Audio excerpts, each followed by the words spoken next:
First இந்த செட்டிநாடு சிக்கனுக்கு நம்ம ட்ரை ரோஸ்ட் பவுடர் ஒன்று அரைக்கணும். அதுக்கு ஜாதிபத்திரி, ஸ்டார் அனீஸ், மராத்தி மொக்கு, காஞ்ச கொத்தமல்லி இருக்கு இல்லையா, காஞ்ச மல்லி, அது மிளகு காரத்துக்கு ஏற்ற மாதிரி எடுத்துக்கோங்க, சோம்பு, கடலப்பருப்பு, கல்பாசி, ஏலக்காய், பட்டை, இது எல்லாத்தையும் இப்போ நம்ம வந்து ட்ரை ரோஸ்ட்டாக நம்ம பேனில் போட்டு வறுத்து எடுத்துக்க போகிறோம்.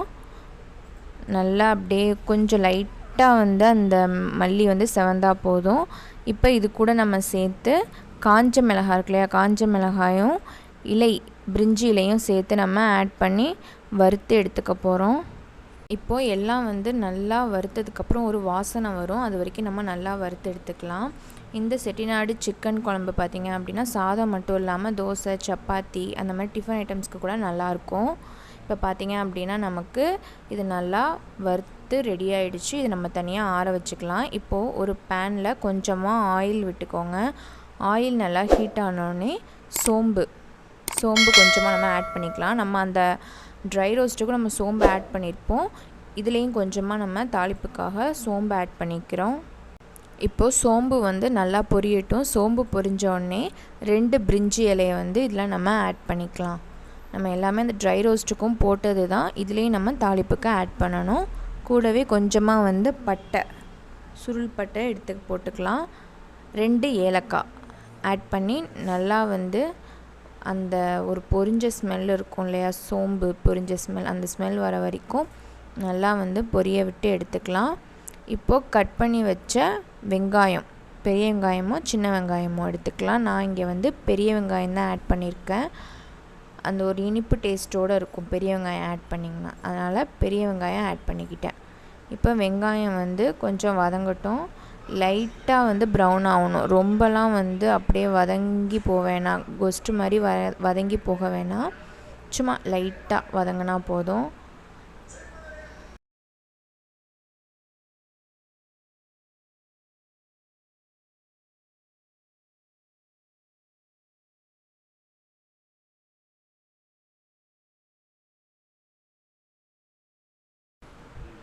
பாருங்கள், வெங்காயம் வந்து ரொம்ப வதங்கலை, சும்மா ஒரு கொஞ்சமாக ஒரு பாதிக்கு பாதி வதங்கிடுச்சு. இந்த ஸ்டேஜில் இஞ்சி பூண்டு பேஸ்ட், அரைச்சி வச்ச இஞ்சி பூண்டு பேஸ்ட் ஆட் பண்ணிக்கலாம்.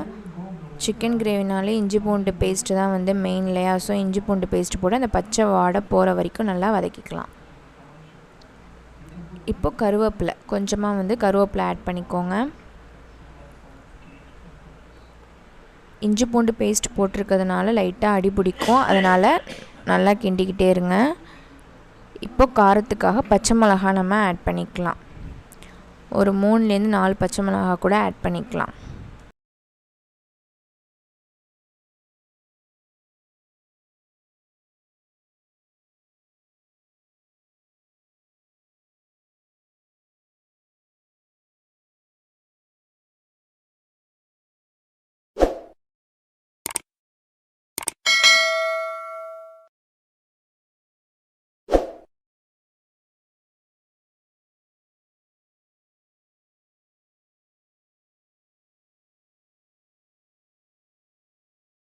அடி பிடிக்காமல் நல்லா கிண்டி விட்டுக்கிட்டே இருங்க.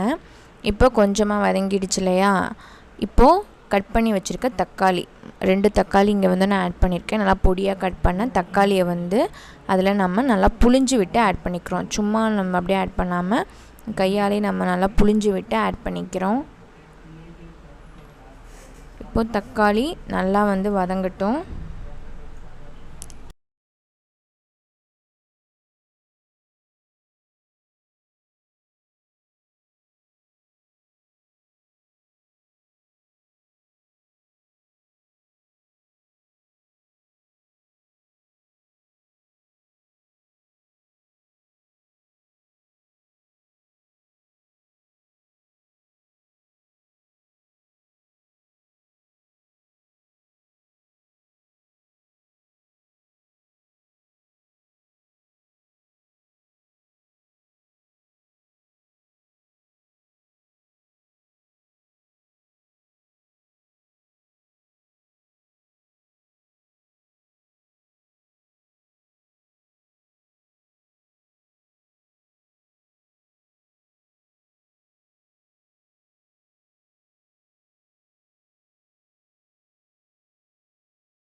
இப்போ பாருங்கள் நல்லா வதங்கி அந்த எண்ணெயெல்லாம் சைடில் வந்துட்டு இல்லையா, அது வரைக்கும் வந்து நல்லா நம்ம வந்து வதக்கணும்.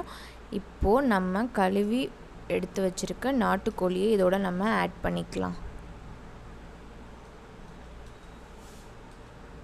நல்லா அந்த மசாலாலாம் அந்த சிக்கனில் வந்து படுற மாதிரி நல்லா பரட்டி விட்டு நல்லா கிண்டி விடுங்க.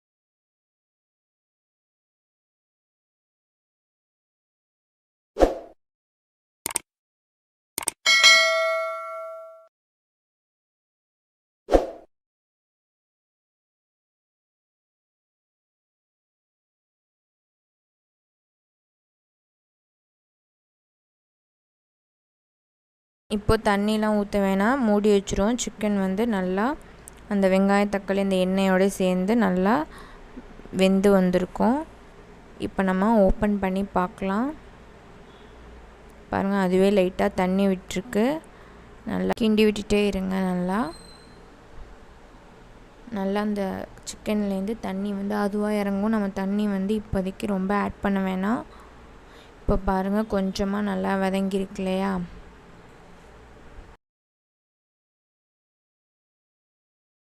இப்போ சிக்கன் வந்து ஒரு 30% வெந்திருக்கும். இந்த ஸ்டேஜில் தான் நம்ம அரைச்சி வச்சுருக்கேன் அந்த சீக்ரெட் மசாலா இருக்கு இல்லையா, செட்டிநாடு மசாலா, அந்த மசாலா பவுட்ரை நம்ம அதில் ஆட் பண்ணிக்க போகிறோம். நம்ம அரைச்சி வச்சது வந்து நம்ம ஒரே நாளில் ஃபுல்லாக நம்ம யூஸ் பண்ணணும்னு அவசியம் இல்லை. நம்ம அதை வந்து ஸ்டோர் பண்ணி வச்சுட்டு நம்ம எப்போ சிக்கன் செய்கிறோமோ அப்போ கூட நம்ம அதை கொஞ்சம் கொஞ்சமாக தேவையான அளவு நம்ம ஆட் பண்ணிக்கலாம். இப்போது இதில் நான் ஒரு 3 ஸ்பூன் ஆட் பண்ணியிருக்கேன். நல்லா சுள்ளுன்னு நல்லா காரமாக இருக்கும். இப்போது நல்லா வந்து அந்த மசாலா வந்து சிக்கனோட அப்ளை ஆகிற மாதிரி நல்லா பரட்டி விட்டுக்கலாம்.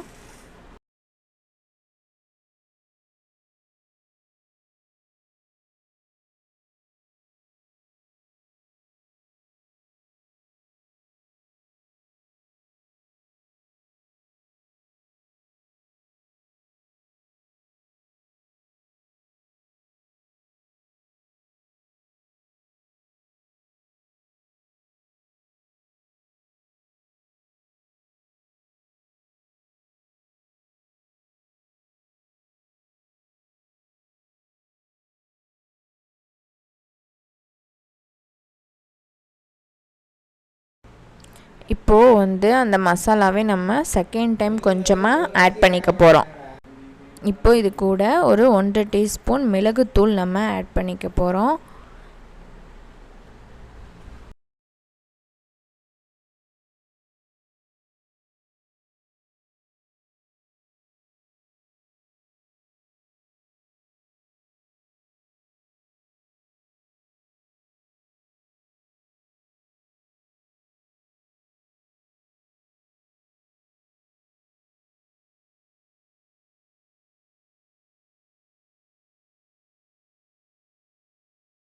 இப்போ இதை நல்லா கிண்டி விட்டுக்கோங்க. இப்போ குழம்பு கன்சிஸ்டன்சியில் வேணுங்கிறவங்க தண்ணி கொஞ்சம் நிறையா ஆட் பண்ணிக்கலாம். இங்கே வந்து நம்ம குழம்பா செய்கிறதுனால ஒரு 2 டம்ளர் தண்ணி ஆட் பண்ணிக்க போகிறோம். கிரேவி வேணுங்கிறவங்க சும்மா லைட்டாக வந்து ஒரு 1/2 டம்ளர் தண்ணியை தெளித்து விட்டு நல்லா வந்து வேக வைக்கணும்.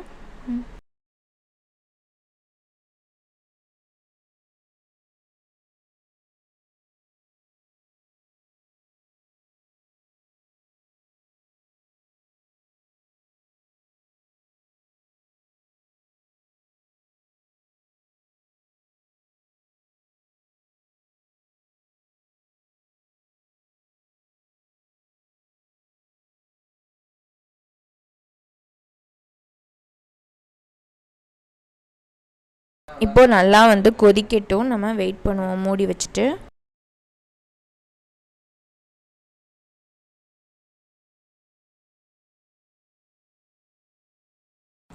இப்போ மூடி போட்டு வச்சு ஒரு 5 மினிட்ஸ் ஆகிடுச்சு. ஓப்பன் பண்ணி பார்க்கலாம். பாருங்கள், எண்ணெயெல்லாம் சைடில் வந்துருக்கு இல்லையா?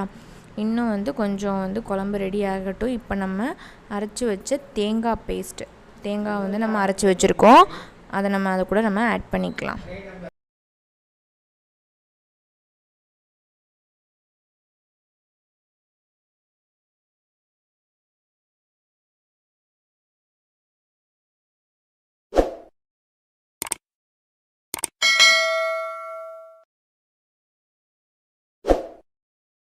இப்போது நல்லா வந்து மிக்ஸ் பண்ணி கொஞ்சம் நல்லா கொதிக்கட்டும் குழம்பு.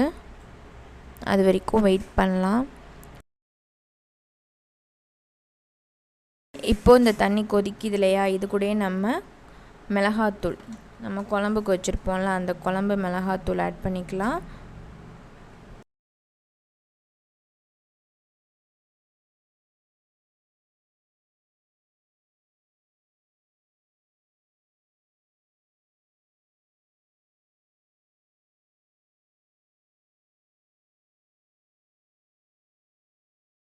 இப்போது இதில் தேவையான அளவு உப்பு நம்ம ஆட் பண்ணிக்கலாம். இன்னும் உப்பே நம்ம ஆட் பண்ணலையா?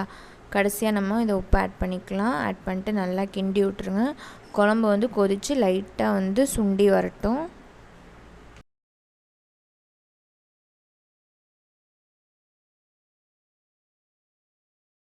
இப்போ குழம்பு நல்லா கொதித்து ரெடி ஆகட்டும். அது வரைக்கும் நம்ம க்ளோஸ் பண்ணி வச்சுக்கலாம். இப்போ பாருங்கள், குழம்பு வந்து நல்லா கொதிச்சிட்ருக்கு. கிட்டத்தட்ட நமக்கு ரெடி ஆகிடுச்சு. குழம்பு ஸ்டேஜில் வேணுங்கிறவங்க இந்த ஸ்டேஜில் கூட ஆஃப் பண்ணிக்கலாம். இல்லை கிரேவி கன்சிஸ்டன்சியில் வேணுங்கிறவங்க இன்னும் கொஞ்சம் நல்லா சுண்டுற வரைக்கும் வெயிட் பண்ணி கொதிக்க வைக்கிட வேணும்.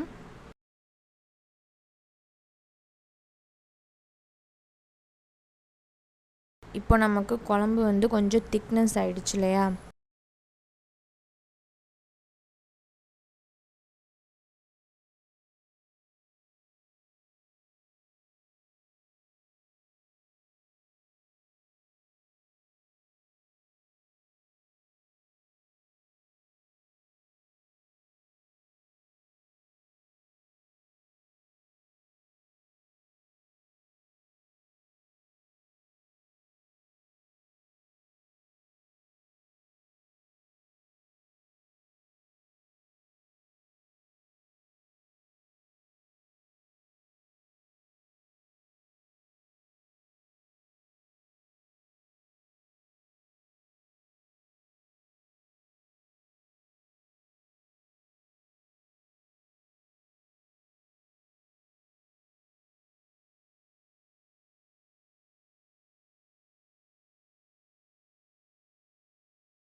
இப்போ நமக்கு குழம்பு வந்து ரெடி ஆகிடுச்சு.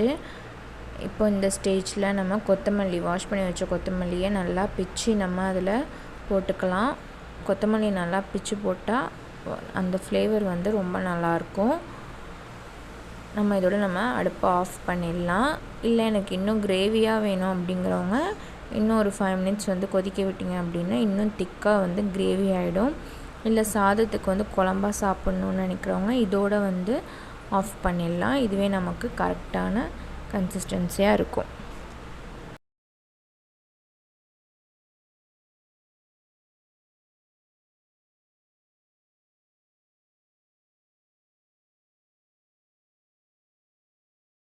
இப்போ இதை நம்ம வேறு பிளேட்டுக்கு நம்ம ட்ரான்ஸ்ஃபர் பண்ணி வச்சிடலாம்.